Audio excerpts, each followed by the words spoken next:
अगर आपको रात में बार बार खांसी आती है तो इसे हल्के मत लीजिए। रात में खांसी, सांस फूलना और छाती में जकड़न अस्थमा के शुरुआती संकेत हो सकते हैं।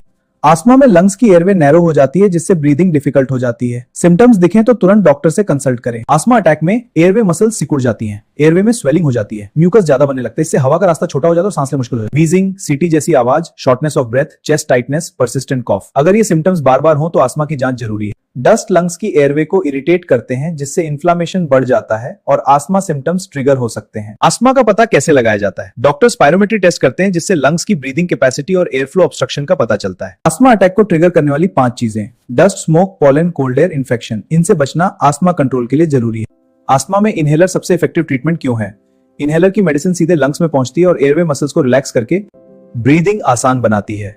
डस्ट से बचें, स्मोकिंग अवॉइड करें, रेगुलर एक्सरसाइज करें, इनहेलर सही तरीके से यूज करें, डॉक्टर की एडवाइस फॉलो करें। ऐसी ही मेडिकल एजुकेशन रील के लिए हमारे चैनल को लाइक, शेयर और फॉलो करें।